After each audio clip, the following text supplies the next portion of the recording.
दोस्तों mentor Sunil Aastha speech and hearing care का YouTube channel autism ADHD के बारे में बहुत सारी बात वीडियो नंबर 145 आपके सामने आ गया है। आज के वीडियो में हम लोग बात कर रहे हैं पिछले वीडियो की कंटिन्यूटी लाकर, क्योंकि हमने पिछले वीडियो में बात करी थी कि बहुत सारे ऐसे सिंड्रोम्स होते हैं जिसमें आप लोगों को बोला जाता है जेनेटिक काउंसलिंग आप करवा लो, जीन मैपिंग करवा लो, जेनेटिक टेस्टिंग करवा लो, और बहुत कॉस्टली होने की वजह से आप लोग घबरा जाते हैं कि टेस्टिंग करवाएं कि ना करवाएं। तो दोस्तों इसके बारे में आपको जानकारी दूंगा, एक एक करके एक एक सिंड्रोम को पकड़ेंगे। आप देखिए सिम्टम्स कौन से होते हैं, सिम्टम्स से अपने बच्चे को मैच कीजिए। अगर आपके बच्चे में ऐसे सिम्टम्स आते हैं तब जा कर के आप टेस्टिंग करवाइए, नहीं तो आप सिंपल ऑटिज्म स्पेक्ट्रम डिसऑर्डर या एडीएचडी इसको माने, बिहेवियर डिसऑर्डर माने, स्पीच डिसऑर्डर माने और सीधे सीधे थेरेपी शुरू करें बजाय कि कंफ्यूज होने के। तो दोस्तों क्योंकि बहुत सारे पेरेंट्स कंफ्यूज रहते हैं, उसकी वजह से ये वीडियो इंस्पायर हुआ है। तो आपकी सारे कन्फ्यूजन को दूर करने के लिए इस वीडियो में सारी जानकारी आपको दूंगा। जल्दी से चैनल को सब्सक्राइब कीजिए, लाइक कीजिए, शेयर कीजिए, दोस्तों में फैला दीजिए। मुझसे कंसल्ट करने के लिए 8168790299 मेरा मोबाइल नंबर डायल करें। इंडिया के बाहर से कॉल करें तो +91 इंडिया का ISD कोड लगाना बिल्कुल ना भूलें। और इंडियन कंसल्टेशन जो है वो है 1000 rupees.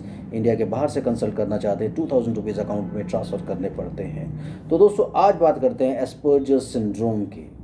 My dear friends, Asperger syndrome, सबसे पहले बात करते हैं ऑटिज्म की। ऑटिज्म वर्ड को एक साइंटिस्ट थे ब्लूलर, जिन्होंने सबसे पहले यूज़ किया था 1908 में।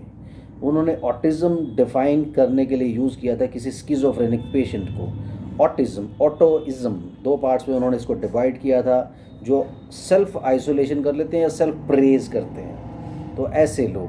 तो वो स्किज़ोफ्रेनिया में क्योंकि ये सब कैरेक्टरिस्टिक्स होते हैं, उनको डिफाइन करने के लिए उन्होंने ऑटिज्म नाम दिया था और वहाँ से ऑटिज्म टर्म सबसे पहले यूज़ हुई थी। उसके बाद 1940 में हैंस एस्पर्जर वियना के एक साइंटिस्ट थे, जिन्होंने एस्पर्जर, क्योंकि उनका नाम एस्पर्जर था, उन्होंने जो माइल्ड फॉर्म थी ऑटिज्म की, जिसमें माइल्ड सिम्टम्स होते थे कि ज़रा सा अटेंशन का प्रॉब्लम है, ज़रा सा सोशलाइजेशन का प्रॉब्लम है, ज़रा सा आई कांटेक्ट का प्रॉब्लम है, तो वो उन सब चीज़ों को उन्होंने एस्पर्जर सिंड्रोम का नाम दे दिया था। और ये कोई जेनेटिक चीज़ें नहीं होती हैं, जेनेटिक इसमें कोई प्रॉब्लम्स आपको नज़र नहीं आएंगी। तो अगर आपके बच्चे को एस्पर्जर सिंड्रोम डायग्नोस किया है, दूसरी बात आपको यहाँ अहम एक बात बताना चाहूँगा कि 2013 के बाद DSM ने, डायग्नोस्टिक एंड स्टैटिस्टिकल मैनुअल जो साइकाट्री एसोसिएशन का होता है, उन्होंने इस वर्ड को यानी एस्पर्जर सिंड्रोम को सीधा ASD में यानी ऑटिज्म स्पेक्ट्रम डिसऑर्डर्स में इंक्लूड कर लिया था। तो अलग से इस टर्म्स को अब यूज़ नहीं किया जा सकता था। इसलिए आप निश्चिंत रहें, आप बिल्कुल टेंशन फ्री हो जाएं।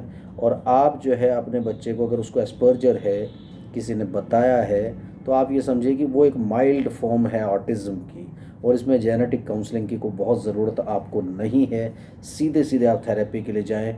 और मेरे ख्याल से माइल्ड होने की वजह से, पहले भी मैंने अपने कई वीडियोस में बताया थी, पहले तो आप डायग्नोज कीजिए ठीक से कि वो माइल्ड फॉर्म। नॉर्मली बोला जाता है कि ADHD जो है, अगर आप देखिए attention deficit hyper activity disorder, उसके जो सिम्टम्स होते हैं वो माइल्ड ऑटिज्म के जैसे ही होते हैं। तो आप पहले उसको डिफरेंशियली डायग्नोज करवा लें कि एग्जैक्टली ये प्रॉब्लम ADHD की है कि ऑटिज्म की है।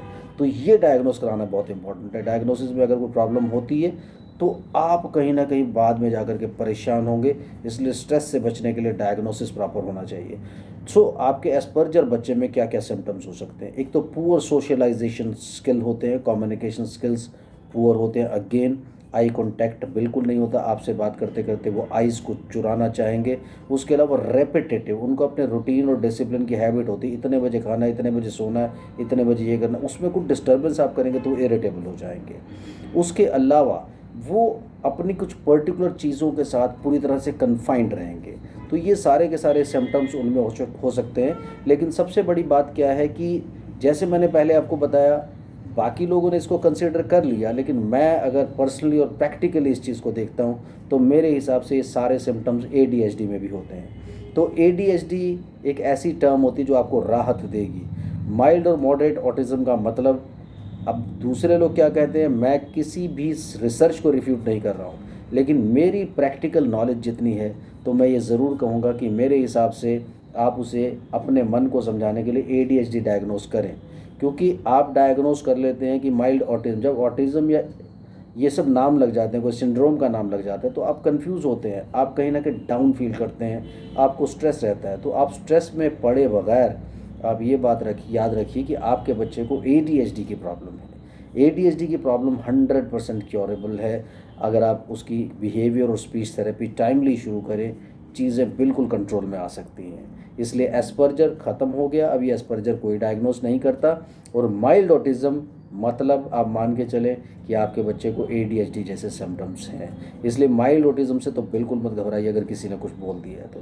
लेकिन अगर ऑटिज़म सीवियर होता है, मैंने अपने पहले भी कई वीडियोस में कहा है कि ऑटिज़म या तो है या तो नहीं है, तो आप ये मान के चले ऑटिज़म सीवियर होगा तो इतने ज़्यादा सिम्टम्स होंगे कि बच्चा ज़रा भी आपकी तरफ अटेंशन नहीं देगा, उसे अपनी ज़रूरत का नहीं पता होगा, वो यूं यूं यूं करके बस घूमता रहेगा, कन्फाइंड रहेगा अपनी चीज़ों में।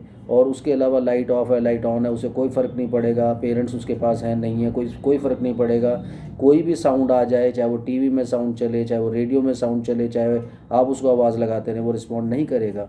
इसलिए ऑटिज़म और ADHD में डिफरेंशिएट करना बहुत इंपॉर्टेंट है। डिफरेंशियल डायग्नोसिस के लिए आप मुझे कांटेक्ट कर सकते हैं। आज के लिए इतना ही। कंफ्यूज बिल्कुल मत रहिए, अगली बार नए सिंड्रोम को लेकर के आऊँगा, फिर देखते हैं उसमें हम लोग क्या कर सकते हैं। Thank you very much, bye bye.